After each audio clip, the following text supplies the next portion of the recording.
They told you that death is the ultimate ending, darkness, emptiness, game over. But what if everything you've been told about the end is a half-truth, or worse, a carefully crafted myth? What if life doesn't simply blink out but flows in a cycle spanning multiple realms and lifetimes? This is not the stuff of wild imaginations. It's a path many ancient philosophers, mystics, and even modern thinkers have hinted at for centuries. If you're already feeling a chill run down your spine, good. That means you're ready to see that the story of life doesn't end where most think it does. Instead, it's the start of something far more profound, a process you might have experienced many times before without even realizing it.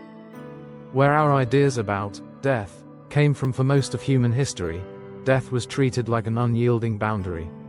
Ancient societies, from the Egyptians to the Greeks, had elaborate myths about what happens after you take your final breath. Modern religions, whether it's the notion of heaven, hell, or eternal emptiness, have shaped our collective fear of the grave. Over time, these doctrines hardened into a universal, end-of-life script. People talk about leaving Earth and heading for eternal reward or punishment. Science chimed in too, labeling death as the abrupt cessation of brain function. No pulse, no brainwaves, no you. Yet, across various cultures, a rival narrative thrived. Yogis in the Himalayas spoke about reincarnation as an unbroken cycle.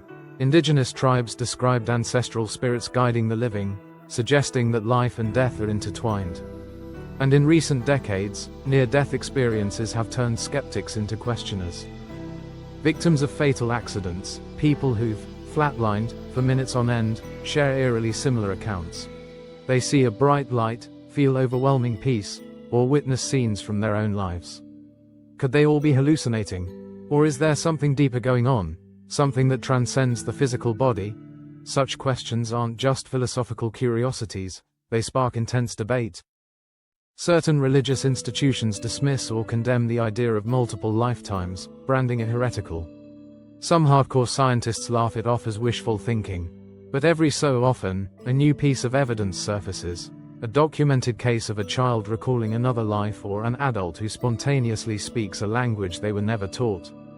In these stories lie the seeds of controversy and the suspicion that our typical understanding of death might be incomplete at best. The physical world, first stage of the grand illusion. From the moment you're born, you enter a stage that ancient wisdom calls the grand illusion. Your body is formed from the elemental forces, earth, air, fire, water, yet you never question whether you are more than these elements.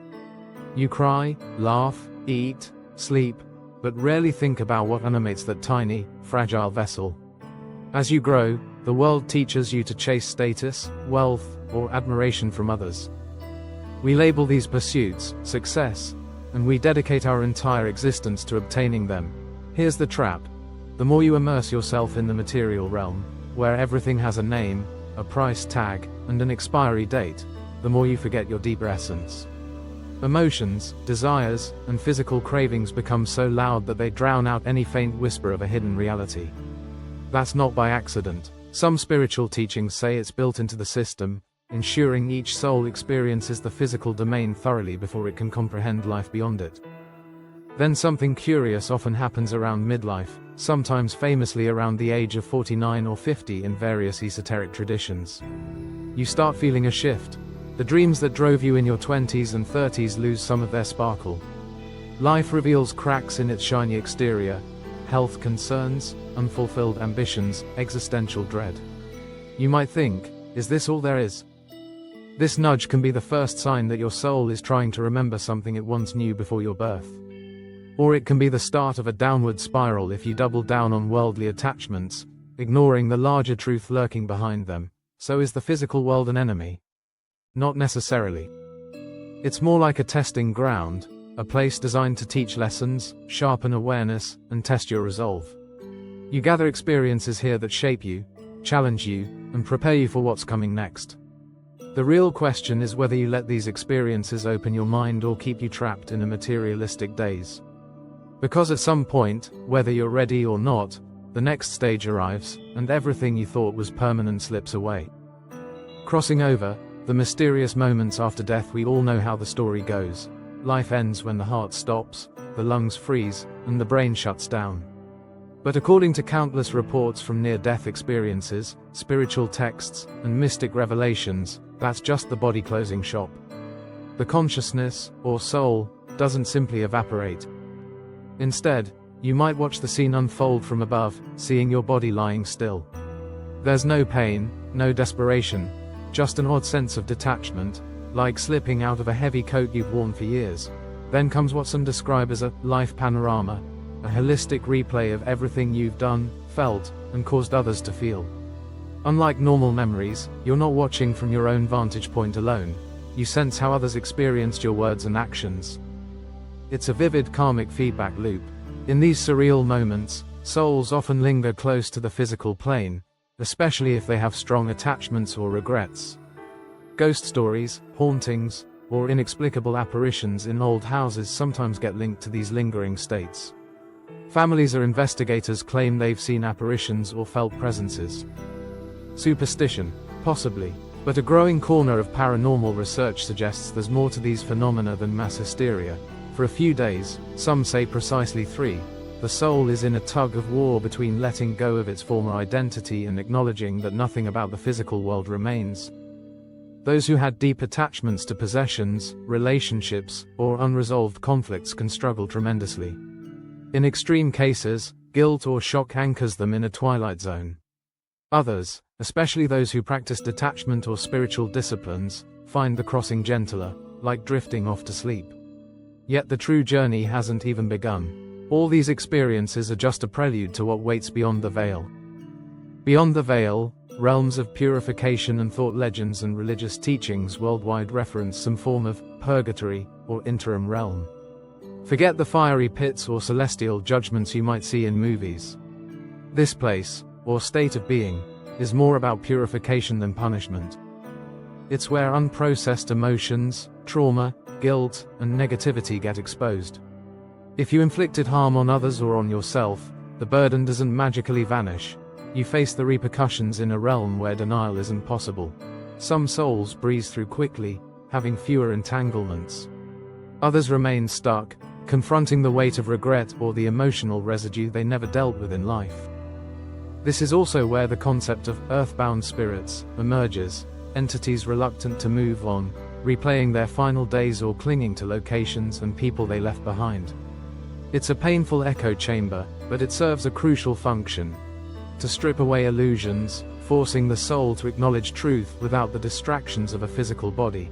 Once the emotional baggage is shed, you transition to what many traditions call the second heaven, a space of pure thought. Imagine existing in a realm where communication and creation happen instantly through intention alone. No physical form, no hungry stomach or racing pulse, just consciousness interfacing directly with universal energies. In this domain, souls recall or assimilate the lessons from their earthly life. Think of it as a cosmic classroom where knowledge is gained not by reading a book but by experiencing truth firsthand. Interestingly, some child prodigies or remarkable geniuses in our world might be tapping into leftover mastery from this plane. How else do we explain a 4-year-old who paints like a Renaissance artist or a toddler who can solve advanced math problems? Perhaps these talents are remnants of intense preparation from this mental realm before they took form again. Skeptics call it random genetics or freak coincidence. Yet many esoteric schools argue it's the tip of the iceberg, a glimpse into how consciousness retains and transfers wisdom across lifetimes. Karma, archetypes, and the blueprint of your next life. What fuels the blueprint for our next life? Ancient texts often point to karma, the law of cause and effect. But this isn't just, if you do bad things, you will be punished in the next life. It's subtler. Every action, thought, or intention generates energy that shapes future circumstances. Whether you were generous, cruel, compassionate, or deceitful, these vibrations don't dissolve. They follow you. In the second heaven, souls supposedly collaborate with vast archetypal forces, like cosmic architects that outline possible life scenarios. No one is forced to choose a specific path. Instead, your accumulated energy naturally draws you towards certain families, regions, even historical periods. This concept sparks controversy. Is it fair for a child to be born into poverty or conflict as a result of past life actions? Some see it as cosmic justice, while others rail against it as victim blaming. Meanwhile, mainstream science typically dismisses it as superstition. They ask, where's the measurable proof? And so a tug of war persists between believers, skeptics, and everyone in between. Nevertheless, real stories and reports hint that we might be dealing with something genuine. University researchers have investigated children claiming specific past life memories. Some kids correctly recall historical details, naming people and events they shouldn't logically know. While not definitive proof, these cases leave us wondering if a deeper system is at play. Each new life appears to be a karmic response to every preceding life, weaving an intricate tapestry of connections. You might end up forging bonds with the very souls you wronged or blessed before, creating a network of cosmic IOUs that keep all of us entangled in each other's journeys. Breaking the cycle, awareness, meditation, and higher consciousness. After all this talk of cycles, one burning question remains: can we escape? Many spiritual systems, from ancient Buddhist teachings to modern esoteric paths, insist that we can. Liberation, enlightenment, or awakening, call it what you will. It's the point where you see beyond the illusions that we've discussed and stop feeding them. But the road to this freedom isn't easy. It demands that you cultivate mindfulness, observing your thoughts, emotions, and actions without becoming enslaved by them. One powerful tool is meditation. Sitting in stillness might sound boring or even impractical to the modern mind, but in that quiet, something extraordinary happens. You begin to detach from the endless chatter of your ego.